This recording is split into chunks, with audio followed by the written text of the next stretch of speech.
Ajal, kui ühest küljest veel lillesibulaid maha panna saab, tahavad eksootilisemad lemmikud hakata talvetekki endale peale tõmbama. Oma eriliste taimede katmisnippe jagab hobiaednik Riima Randviir. See töö on taimede ettevalmistamine talveks, et nad vastu peaksid meie niiskele ja jahedale perioodile. Kõigepealt võtame ette siin ühe siitpöörise. Siitpööriseid võiks katta üks periood peale istutamist. Et kui on kevadel istutatud taim, siis esimese talve või esimesed paar talve võiks siis hoolitseda tema sellise talveperioodil tema eest. Kõigepealt seome ta niimoodi mõnusalt kokku niinega. See aitab tal säilitada kuiva keskkonda tema sisemuses. Et siia sisse ei pääse siis liigniiskus väga lihtsalt. Ümbruse katame lehtedega. Siitpööristele üldse väga meeldib niisugune lehemults ja lehekõdu. Paneme need lehed talle nõnda koheva ringina ümber. Ja et need minema siit ei tuiskaks esimese tuulega, siis puiduake on väga hea, et see lihtsalt pudistada niimoodi, et ta natukene hoiab või kinnitab teda raskuseks peale. Katma tegelikult asutakse alles siis, kui on ikkagi maa külmunud ja püsiv miinus. Ja et asi veel kindlam oleks, paneme talle ümber mõned kuuseoksad. See hoiab siis seda lehematerjali, soojustusmaterjali siin ka kinni ja samas on ka ilusam.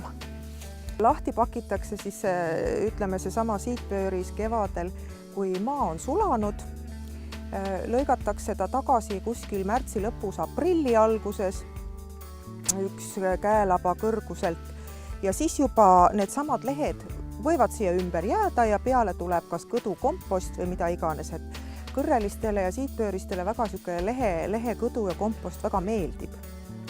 Nii et lehed võivad siia samma talle ümber jääda ka suveperioodiks. Õrnukeste püsikute puhul on kindlasti juba oluline algusest peale see, kuhu ta on ka istutatud, et siin punane lobeelia, mida me järgmiseks katma hakkame, on istutatud juba sellise kivide ringi sisse. Kivid soojenevad kevadel varakult, samas need kaitsevad kõvade tuulte eest, et selline turvaline ja nagu turbeline keskkond algusest peale juba välja valida, et tal on natukene parem istutuskoht kui võib-olla talvekindlatel püsikutel. Kasutame kekkile talvekaitseturvast ja paneme seda kohe päris ohtralt. Sama teeme ka kõrval kasvava kalevikepiga, mida meil kasvatatakse ka suvelillena, aga siiski on võimalik teda ka hea hoolduse korral üle talve hoida.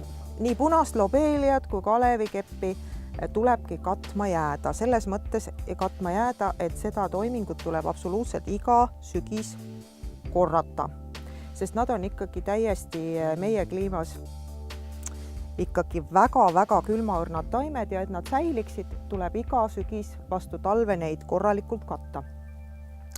Nüüd siia turba peale me paneme veel lehti, päris korraliku koguse. Nii. Ja nüüd järgi jäänud kuuseoksad.